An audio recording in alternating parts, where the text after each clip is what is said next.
Hey there, Quentin. I hope you've been well. I've been doing this show for almost a year now, so if by chance you happen to notice any uptick in quality this month, go ahead and just let me know. On the flip side, if you don't notice any uptick in quality, that's probably because there wasn't one.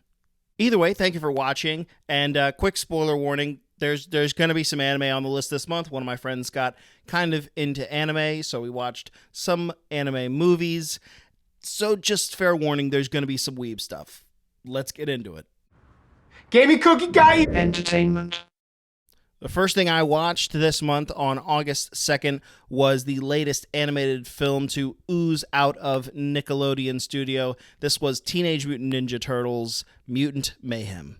Right off the bat, want to address this about this movie. Stylistically, this movie pretty clearly looked over, peeked over, and copied off of Spider-Verse's homework.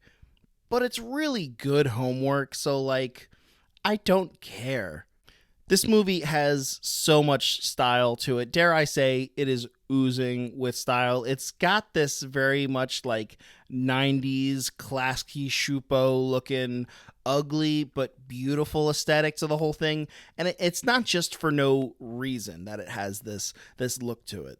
Just like I feel like Spider-Verse went to that next level of animation to make it look like you're watching a comic book, I feel like this movie takes that extra step to make it look like you're growing mold on a New York sidewalk. And I mean that in the best possible way. I mean that as a compliment. Speaking of how this movie looked, you also have some of the best action choreography, not just in an animated movie, but in any movie, period. It's incredibly sick, especially that one sequence where, I've seen it pop up online a couple more times, so I know I'm not just crazy. I'll refer to it as the panning montage. I get hyped just thinking about that. Yeah, maybe some other movies in this franchise can claim the title of being the most mutant, or being the most ninja, or being the most turtle, but dare I say no other movie in this franchise can claim being as teenage. I know that was a major point of order for the production, for the producer Seth Rogen and the whole team, and for better or worse, these characters felt like actual teenagers. I'm a gangster. I got my puff and my Timbs. I need my bacon, egg, and cheese. Yeah, they were kind of annoying sometimes, but, teenagery. Now, I didn't absolutely love what they did with Master Splinter's character in particular. I think his character is mostly played for laughs, surprisingly. But ultimately, I think they make it work in the overarching story they're trying to tell here. And they probably give him the best character arc in the whole movie by the end. So, yeah.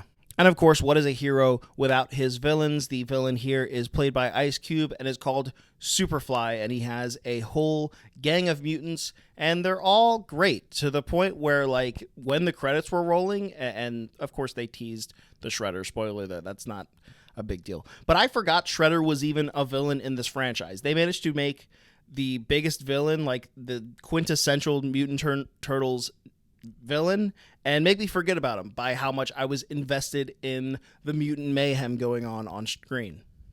And that's, I think, exactly what you want with a long-standing franchise like this. You want to be able to take some of your B, C, even D-list tier villains and make them just as imposing as your A-listers. And I'm looking at you, Batman. To me, and I think a lot of people who have actually gone and seen this movie, I think this is what the Turtles always should have been. And unlike Rise of the Teenage Mutant Ninja Turtles, the movie a couple months ago, I am so proud to say that this movie is #MyTurtles. I give Teenage Mutant Ninja Turtles Mutant Mayhem, directed by Jeff Rowe, an 8 out of 10. On August 8th, I had to drive to a theater that I haven't been to since I went to see Muppets Most Wanted back in 2014. And I went there to see Randall Park's directorial debut, Shortcomings. I loved Shortcomings, and it took me until the credits were rolling, and even as I was driving home from the theater, to understand why, to really go into it. And I realized it's because if I was given the opportunity to make a movie, I feel like I'd make something very similar to Shortcomings. It's technically a rom-com, at least that's where I would slot it in genre-wise, but it's almost entirely focused on the male lead named Ben in the movie, played by Justin Min. It follows Ben at kind of a rough time in his life. His career isn't going the way he wants. His relationship with his longtime girlfriend is on the rocks. Ben is dissatisfied with his life, and he wants somebody to blame other than himself. And in that way, Ben, is a very flawed protagonist. His view on the world is skewed, and we see that. We see that. Randall Park does a great job of not only letting us see the world through Ben's eyes, but also zooming out and letting us see how Ben views the world. It makes more sense if you're watching the movie. And so you reach these points in the movie where we as the audience are absolutely not on Ben's side for parts of this, but we're always rooting for him to find his way. And along the ride, there are a lot of great character interactions. That's where this movie really thrives. Some top-notch humor baked into every other line. Just the best sarcasm you'll ever get in a movie. Sherry Cola, who I hadn't seen in anything before, I think especially shines as a foil to Ben's character, in that she's the one who, could be on the same path as Ben, except she kind of figures things out, and we could see his resentment and jealousy build up through that character. I think that's actually the best relationship in the movie, even though that's not necessarily the relationship the movie is built around. Though I will say, I think my favorite side character, and I hope it's other people's favorite side character, is played by Jacob Batalon, who you'd immediately recognize as Ned from the MCU Spider-Man trilogy. And yes, they do point that out in the movie. I think that's fun. Your favorite movies are all Marvel. And what's wrong with that? Doesn't challenge you intellectually. Nothing beats the new Spider-Man. All right? I prefer the Raimi ones. And so this movie immediately slides into my top 10 of the year, and I guess we'll see how long it can stay there. I give Shortcomings, directed by Randall Park, an 8 out of 10. On August 6th, I rewatched what at the time was my favorite anime movie of all time, A Silent Voice. Something I will always praise this movie for is the depth it gives to its lead character, Shoya. This movie shows you exactly how he went from child bully to self-loathing teenager, and the whole redemption arc as told through his relationship with Shoko, the deaf girl that he bullied as a child. This movie, heartbreakingly at times, nails just how cruel children can be, which you don't see in a ton of movies, and how that actually affects all their relationships as they grow up. And this movie packs a third act punch that really hits hard when you're not expecting it.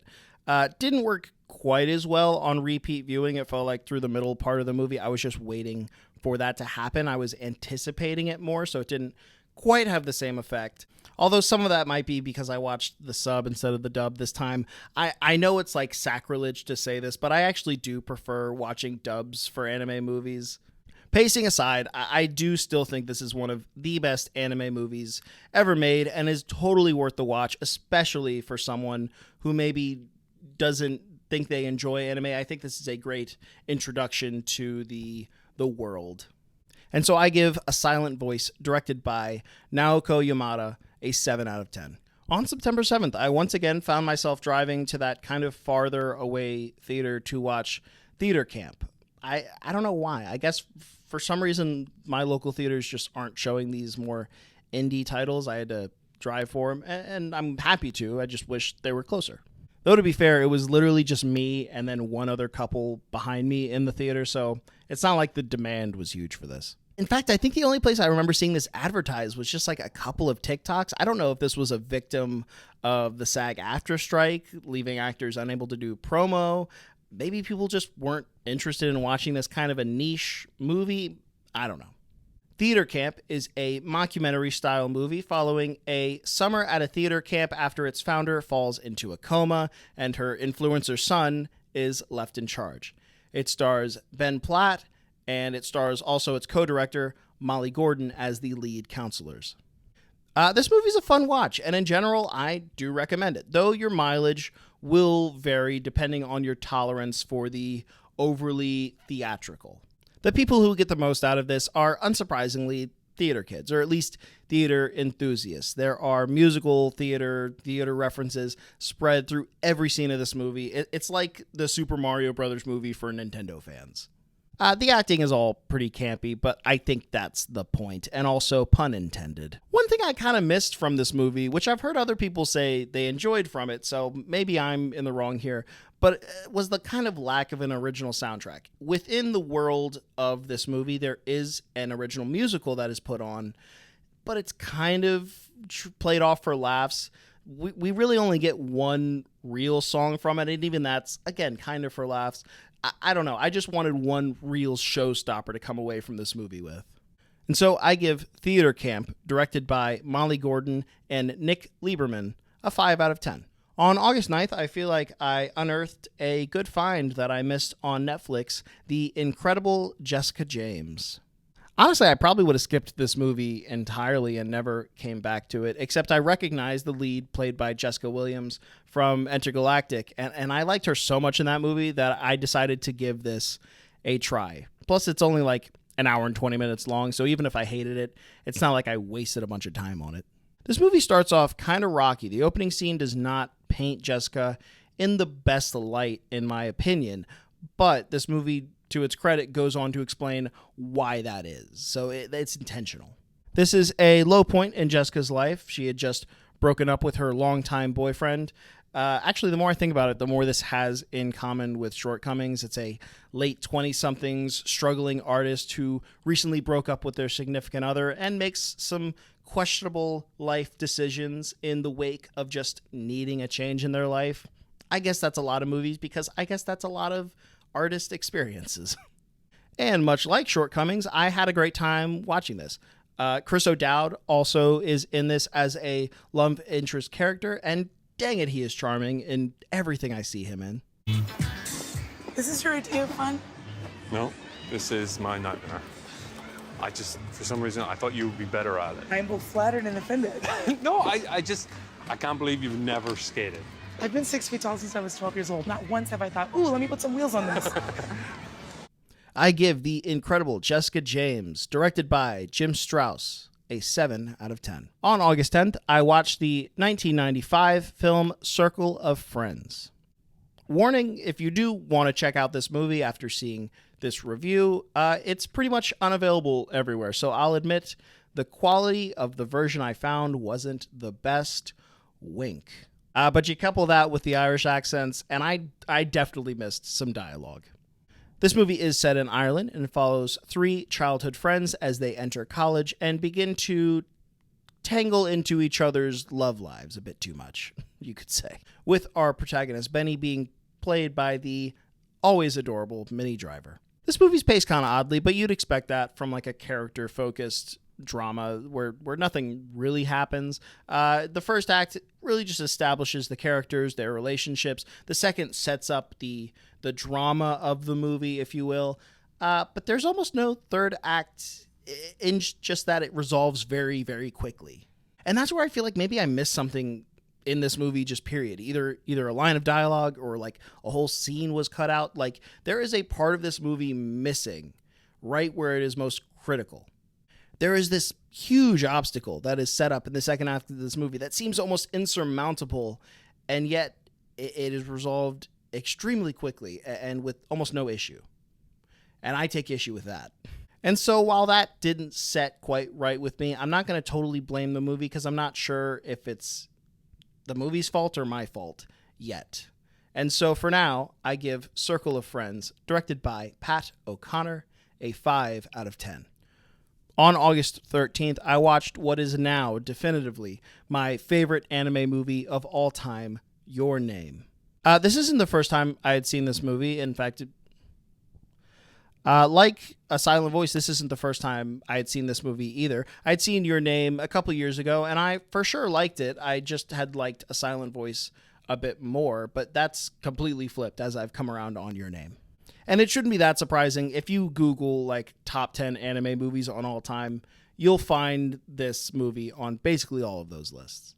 Your Name is about 2 high schoolers, Mitsuha and Taki, who inexplicably begin switching bodies. So not only do they have to deal with that and deal with each other's lives, but they also have to figure out a reason that this is happening to them. What really elevated this movie above A Silent Voice for me was the middle section, where A Silent Voice kind of slows down a bit after a hot start. Your Name keeps up the pace and really just keeps that ramping up going into the third act. It has you guessing, it keeps the pedal down. And of course, the animation, as you would expect from any Shinkai film, is second to one. And the music by Radwimps won't be everybody's favorite, but I'll admit it has completely won me over by now. I give Your Name, directed by Makoto Shinkai, a 9 out of 10. Immediately after that, I watched another anime favorite of me personally, Digimon Adventure Last Evolution Kizuna. This movie is the final sequel in what I guess you could consider a quadrilogy to the original Digimon Adventure series, and it is deeply rooted in nostalgia for me. Although maybe not just for me, because the plot of this movie is literally about the choice to either live happily in the past in your memories or to press on to an uncertain future. And for somebody who grew up with these characters, that is such a powerful thing to center this movie around, and just a brilliant decision to make. While your appreciation for this movie will certainly be highest if you've seen all the other Digimon Adventure installments, I watched this with a friend who hadn't seen a single episode of the anime, who hadn't seen any Digimon prior to this, and he still liked it. So I don't think that's a requirement, although it will certainly bolster your enjoyment. I recently added a movies that made me cry list to my Letterboxd account, for better or worse. I don't know what that says about me. But it would be on there twice now if the app let me add movies to a list twice. So I will let that speak for itself, and I will give Digimon Adventure Last Evolution Kizuna, directed by Tomohisa Taguchi, a very subjective 10 out of 10, making this probably the most unworthy, or at least the most controversial, inclusion in this year's 10 out of 10 club. But who cares? It's my list. It's my club. It's made it. On August 18th, I watched what is either the last gasp from the DCEU or the first gasp from the DCU. Either way, it's a gasp. It's Blue Beetle.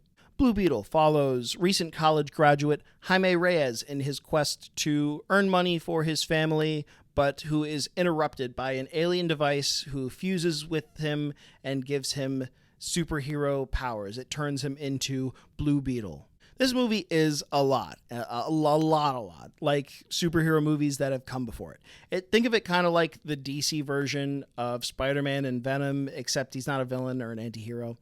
If this is somehow your first superhero movie you've ever seen, I don't know, this might blow your mind. But on the other hand, I'm assuming if you're going to see Blue Beetle, you've probably also seen a lot of other superhero movies, and in that way, it's just not unique. Where this movie is unique is when it chooses not to focus on the superhero journey of Blue Beetle, but when it chooses to focus on the character and the family of Jaime Reyes. Every time it does that, I think this movie shines. They are the only reason this movie even kind of works. So shout out to George Lopez. I know some people will find his character annoying. As someone who grew up watching the George Lopez show on Nick at Night, I happen to love it. And of course, without the great performance of Zolo Maridueña and the solid family dynamics, this movie would have fallen completely flat. Especially with one of the worst written villains I've ever seen with Susan Sarandon's character.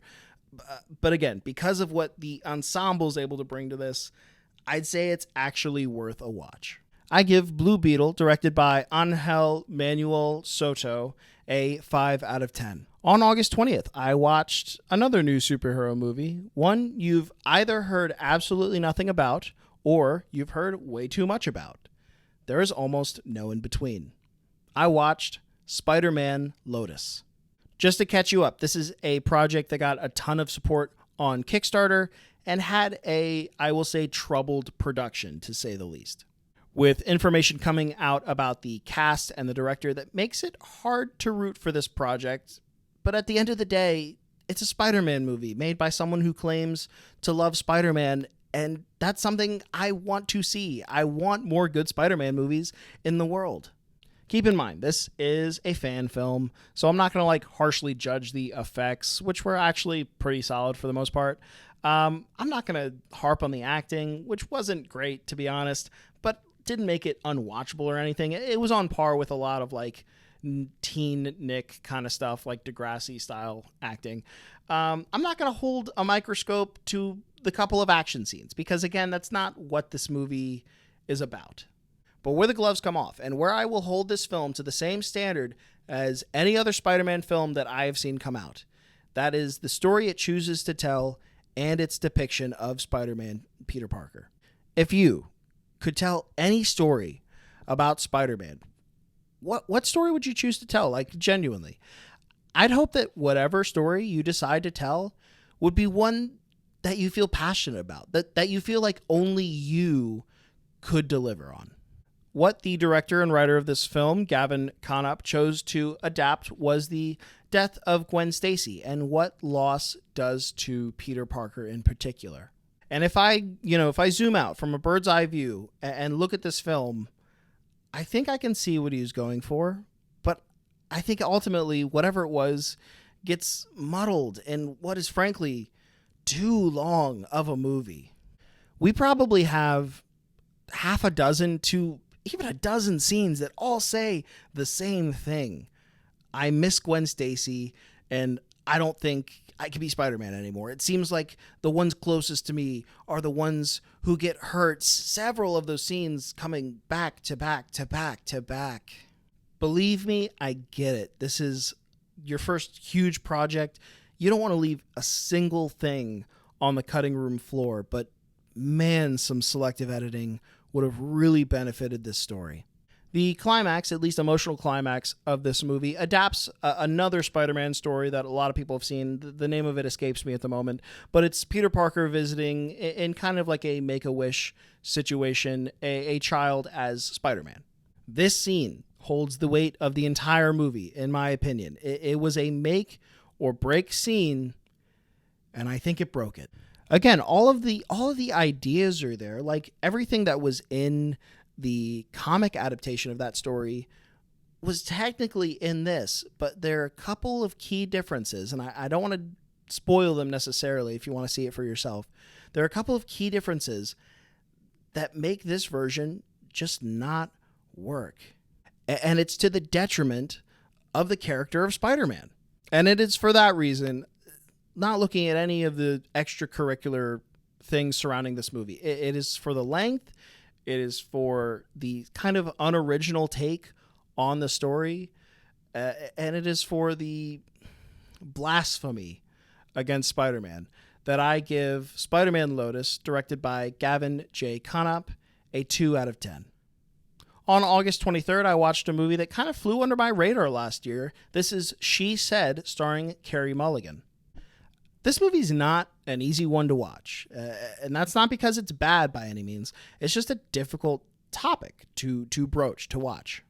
If you don't know, She Said is about the New York Times reporters that uncovered the Harvey Weinstein sexual abuse cases and essentially triggered the whole Me Too movement as we know it. It's crazy to say, but it's almost hard to remember a time before our modern so-called cancel culture. And say what you want about that. This movie does remind you just how long it was before basically anything was done to stop these people in power. And I'll admit, finally, I get that perspective on the outrage. And so I thank this movie for that, even though it's not one that I plan to revisit anytime soon. I give She Said, directed by Maria Schrader, a 7 out of 10. On August 24th, I was in a Jack Quaid kind of mood, you know, when you're in a Jack Quaid kind of mood, and so I took a chance on a movie I knew nothing about, the rom-com +1, starring Jack Quaid and Maya Erskine. This movie is about two friends, one recently single, who decide to brave a gauntlet of friends and relatives' weddings together as they contemplate their own futures. This movie doesn't necessarily break the mold when it comes to romantic comedies. In fact, it mostly follows the course of what you would expect, but it's not trying to deliver a subversive story. What it's trying to deliver is funny jokes and likable characters, and I think it totally does that, in large part thanks to the two lead performances. I give Plus One, directed by Jeff Chan and Andrew Reimer, a 7 out of 10. Still on August 24th, with a night to myself, I finally watched a movie that has stayed on my watch list for far too long, Edgar Wright's breakout hit, Shaun of the Dead. Unlike some movies on my watch list, which just stay there for no reason, this one I actually know why it's been there for so long. And that's because I'm a coward. Typically, when anything even remotely horrific comes out, I have to wait until a couple of my friends have watched it so that they can vouch for it and how tame it might be, if it's tame enough for me to watch. But in this case, for whatever reason, nobody I personally know has ever seen this movie. And so I had to go in blind and hope that the comedy would outweigh the horror, which it easily does. It is so funny, so interesting watching this movie at this point in time, because you could really see just how much this movie influenced the next generation. And I'm not talking about filmmakers necessarily. I'm talking about YouTubers. This movie shares so much DNA with early YouTube. The quick cuts, the sharp wit, the dry delivery, all of that works so incredibly well in like a early, 2 to 5 minute YouTube sketch. They owe so much to Edgar Wright if they realize it or not. Simon Pegg, of course, is an absolute standout in this movie with a solid supporting cast around him. This movie actually has like a bell curve that I think is strongest in the middle. Not to say that the rising and falling action is bad, but it's just especially strong right around that midpoint. And if you're anything like me and you haven't given this a watch yet for some reason, I will tell you it still holds up. It may not be as fresh as it was in 2004, but that's only because it's the one that broke the mold and set a new one. And so I give Shaun of the Dead, directed by Edgar Wright, an 8 out of 10. On August 25th, I decided I'd already watched all the John Wick movies this year. I'd watched all the Matrix movies this year. Why not make this the year of Keanu and start off his other famous trilogy? I watched Bill and Ted's Excellent Adventure. This movie is about two high schoolers with aspirations of starting a band who take a trip through history in an effort to complete their history assignment and pass high school, thus somehow saving the future. My thoughts on this absolute classic? It's fine. Actually, I really don't see what all the fuss is about. I'm actually interested to dig deeper into this movie to see exactly why it caught on and spawned a couple of sequels. I may look into that research, and if there's anything cool, I'll share it with you. The thing that has survived about this movie, the thing that obviously has survived the best about this movie is its quotability and also the likability of its two leads, Bill and Ted, played by Alex Winter and Keanu Reeves. I wasn't struggling to come up with the name of Keanu Reeves, obviously. I was struggling to come up with Alex Winter. Poor guy. The writers were so smart at how they wrote these guys as just lovable idiots, because if you go in any other direction, this movie doesn't work. I guess this is an enjoyable movie. I mean, it's an easy watch. I do recommend it for posterity just to see, like, oh, why is this considered a classic of its time? And in that way, I am looking forward to watching the other movies just to see if they retroactively change my opinion of this one. And so I give Bill and Ted's Excellent Adventure, directed by Stephen Herek, a 4 out of 10, a modest 4 out of 10. On August 28th, I watched a movie with probably the most unwieldy title of anything I have seen this year, so you know it's gonna be some anime BS. I watched Sword Art Online, the movie Progressive, Aria of a Starless Night. Not going to spend a lot of time on this one because it's not very good. I at least kind of liked it because I liked the first season of the anime, but I can't imagine getting anything out of this if you weren't already acquainted with Sword Art Online. This movie moves at a snail's pace, and that is doing a disservice to some snails. By the time it finally chooses to make any kind of decision story-wise, and it picks up the pace a little bit, it is too late. And I don't mind slow movies. If you've watched this series, you know I watch a ton of slow movies, and I do not mind if the characters are good, but all we have in this one is Asuna. Not the competent Asuna from the show. This Asuna is completely useless, kind of like Season 2 Asuna. You know, the bad one.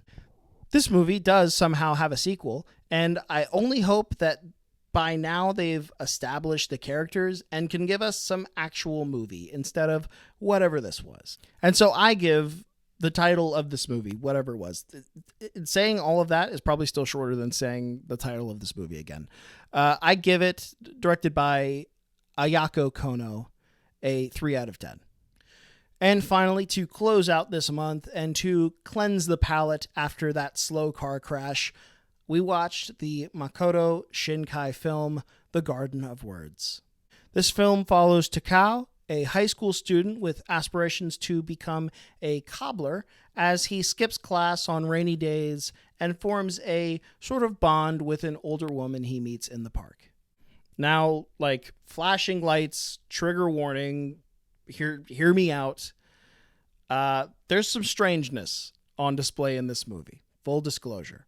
Not only does Shinkai clearly display his interest in well-animated feet in this movie, but there's also a relationship between an older woman and a teen boy. So, proceed with caution. But if you can stomach that, then this movie is just beautiful. I can say with full confidence that this is the most beautiful animation I have ever seen in my life. It was so stunning that after credits were rolling, after the movie ended, I looked around this exact room and real life looked wrong. And for all the animated movies I've ever seen, that has never come close to happening before. And the story, while maybe uncomfortable on the surface, is actually pretty thoughtful and realistic in my opinion. Certainly one of the most grounded and true-to-life anime films out there. And this film, as a counterpoint to something like Spider-Man Lotus, is an example of a movie being exactly how long it needs to be. This clocks in at around 45 minutes, and that's just right. Any longer, you'd be stretching the material, and you would really overstay your welcome. And so again, aside from the subject matter turning away some, and I understand that, I wholeheartedly recommend checking this out. I give The Garden of Words, directed by Makoto Shinkai, a 9 out of 10. Well, Quentin, there goes another summer. Usually I'd say I'd look forward to the fall and winter movie seasons because that's when you can cozy up with a lot of the Oscar bait films. But we'll see as the strike pushes back more films, what exactly gets released. The only thing I know for sure I'm looking forward to coming out in September, it releases at the end of the month, it's when Gareth Edwards returns to the big screen with The Creator. So stay tuned for my thoughts on that next month. I'll see you then.